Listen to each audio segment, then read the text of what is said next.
Good evening. Quickly before we sleep, let us continue with our reading. So initially, I thought we will finish this first chapter, thought and character, in 2 days, but no, we're still going. I don't know when we're going to finish. Maybe tomorrow. Maybe tomorrow we'll do the last part. So I don't want this video to be too long. So let's dive into it. Remember, we are reading as the man thinketh in his heart, so is he. Proverbs 23:7. So we are on chapter 1, thought and character. Man is made or unmade by himself. In the armory of thought, he forges the weapons by which he destroys himself. Armory of thought, as in a place where weapons are kept, where resources are kept. So do you understand what this tells us? This tells you and I that in our thoughts, that's where the resources are kept.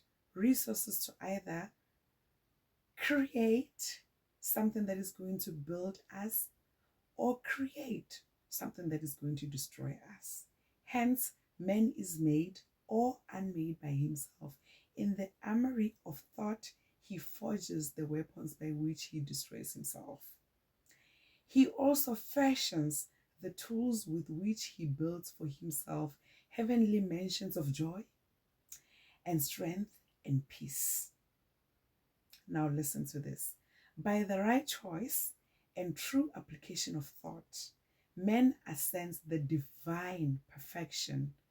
By the abuse and wrong application of thought, he descends below the level of the beast. Are you hearing this? Let me read again. By the right choice and application of thought, men ascend to the divine perfection. Now, by the abuse and wrong application of thought, he descends below the level of the beast.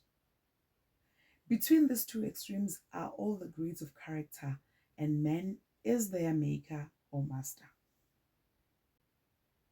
You know, this reminds me of a scripture. In fact, let me read it. Let me quickly read it. It reminds me of a scripture in Genesis 1.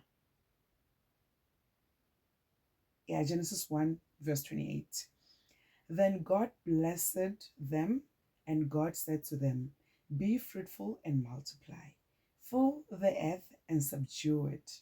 To subdue it meaning put it under control, bringing something under control. So in this case, bringing everything that is around us under control. Have dominion over the fish of the sea, over the birds of the air, and over every living thing that moves on earth. Guys, we are literally given the authority over everything. That includes our mind.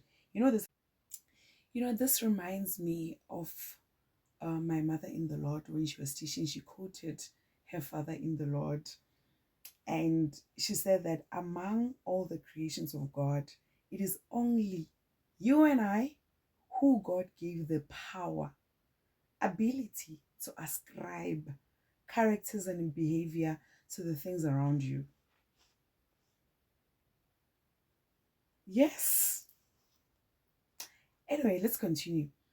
Of all the beautiful truth pertaining to the soul, which have been restored and brought to light in this age, none is more gladdening, none is more pleasing or fruitful of divine promise and confidence than this, that man is the master of thought, the molder of character, and the maker and shaper of condition, environment, and destiny. It is basically all in our hands. Hence, one of the scriptures that I love so much, it says that God says, I will do exceedingly abundantly above all that you can imagine.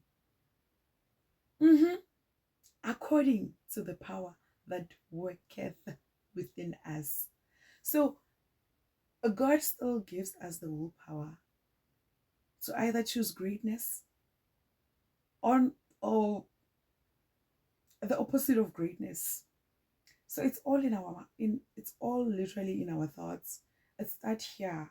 So imagine if, as this book says, by the right choice and true application of thought, man ascends to the divine perfection.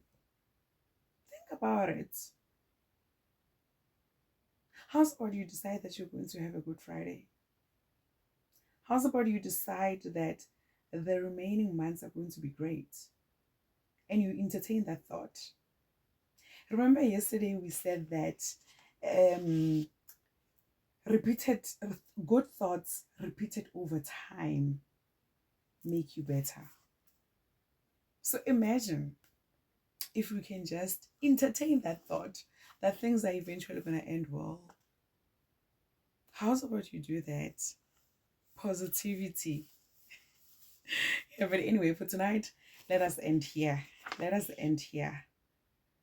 Remember that man is the master of the thought. You and I, we are the master of the thought. You and I, we are the molder of character. We are the maker and shaper of condition, environment, and destiny. The only creation of God that God has given us the power to literally ascribe, give, decide the condition, the destiny, of our lives, of everything around us. Nice things. Anyway, that's it for tonight. We'll continue again tomorrow.